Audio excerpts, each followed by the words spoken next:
Welcome back. We still have the project coordinator, Hydrocarbon Pollution Remediation Project, Dr. Marvin Dekil, here talking about the Ogoni land cleanup. Dr. Dekil, before we went on break, I asked for your permission to talk like a layman.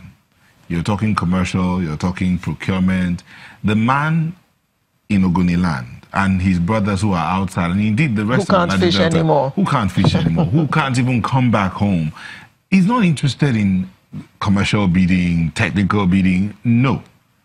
What he wants to know is what's going on ground. How far now? You see? Right. How far? How far? Where we are on ground right now is that we have our team of scientists that I'm speaking to you in the site doing scoping and delineation.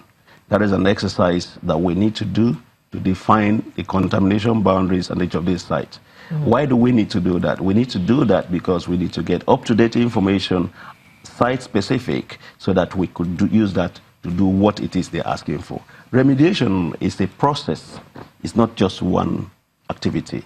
And for you to get to the point where that cleanup which you're asking for will be seen is that you need to go through what UNEP did. You do the assessment, which is asking the question. The assessment answers the question, is this place polluted or not? Answer is yes. The next one is stage 2, how polluted is this place? Hold on. When you talk about how polluted is this place, Pt.3, well 3, say it was particularly successful where you did technology trials on selected sites as at the end of 2017. So, but Pt.3, well 3 was particularly successful. What happened there?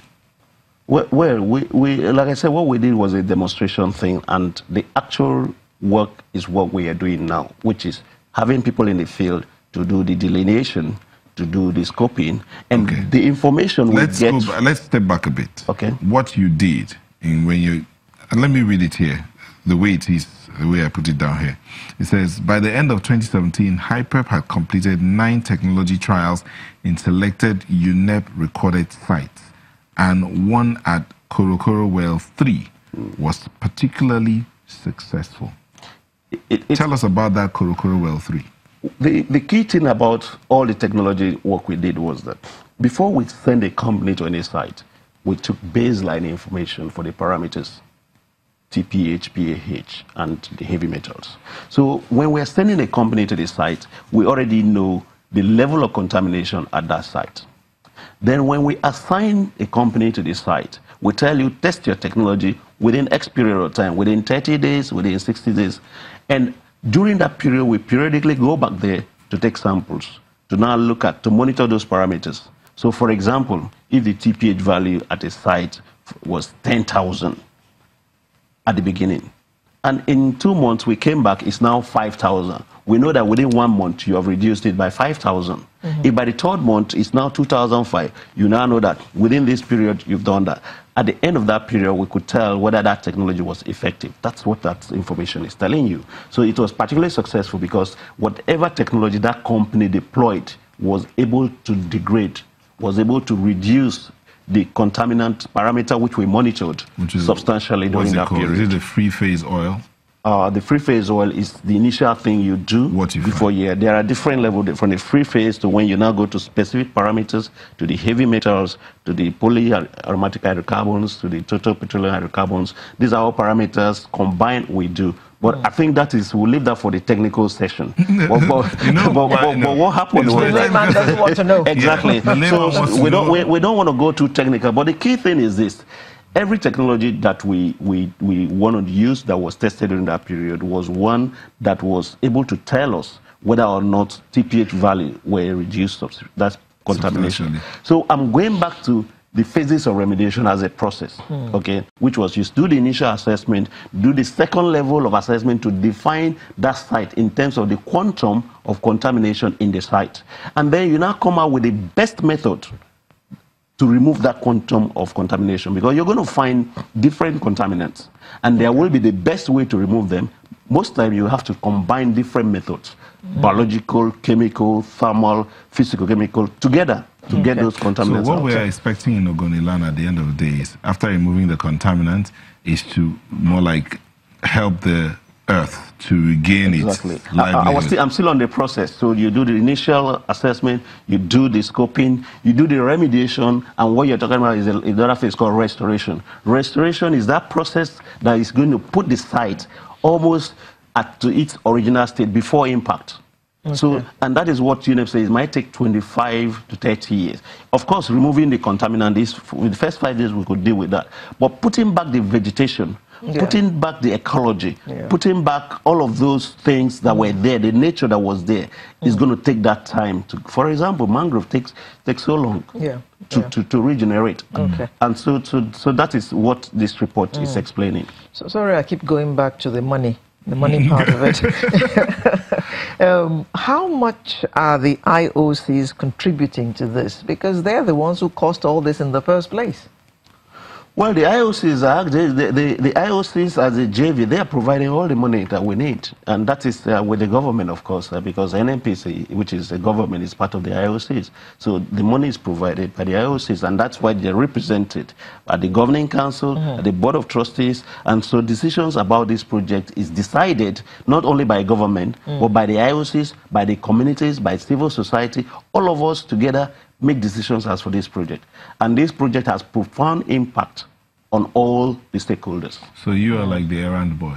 I am there to implement all the decisions taken at the level of the governing council and to make sure that the day-to-day activity of the project is implemented to the letter, which is a commitment of the government to the people. Okay, so there are people who are listening here, and one of them is asking, he says, I'm not sure what you're talking about. He says, it took BP a little time to clean up the oil spill in the ocean in Mexico in 2010. Why is this one taking so long? Yeah. Well, if you want to talk about the history of the pollution in the Ogoni land is way different from what happened in America. We're talking about 4 decades of contamination. And you're talking about an incident that was a one-off and there was some response. And so we are doing this thing for the first time. And we're also dealing with a completely different scenario in terms of doing more of remediation work. And they did more of recovery and cleanup exercises. Of course, remediation work in that place you go to, now you'll find out that remediation work is still going on even in that place because it is a continual process that will continue to happen. The vegetation, the soil texture, all the activities, the birds, the things that were in that place at the time of impact, up to now, I can tell you that they have not gone back to what it was at the original state, because that's how long it takes for restoration to be completed. Okay, so let's look at the extent of progress of work done. From what I have here, in 2017, about 92 sites were remediated and certified. Is that correct?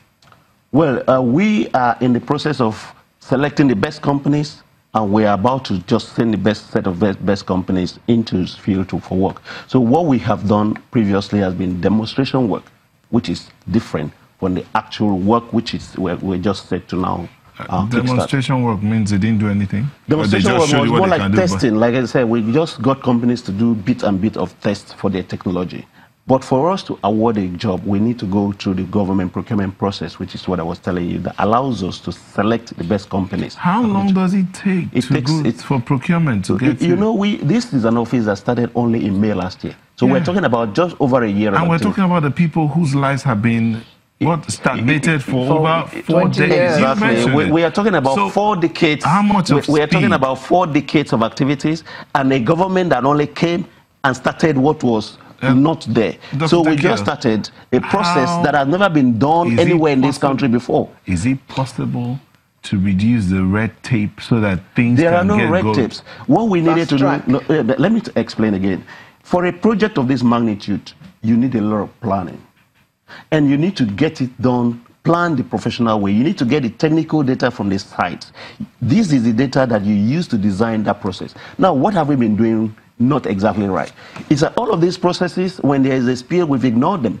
We thought the first thing to do was to move the bulldozer to site and we start work. When you go to a site and start any work without understanding the geology of that site, without taking specific information as the nature of the contaminant and the best way to get it out through this detailed study, you fail. And so there's no point rushing it. I want to quote my Minister of State for Environment. He says we are not in a hurry to fail. Usman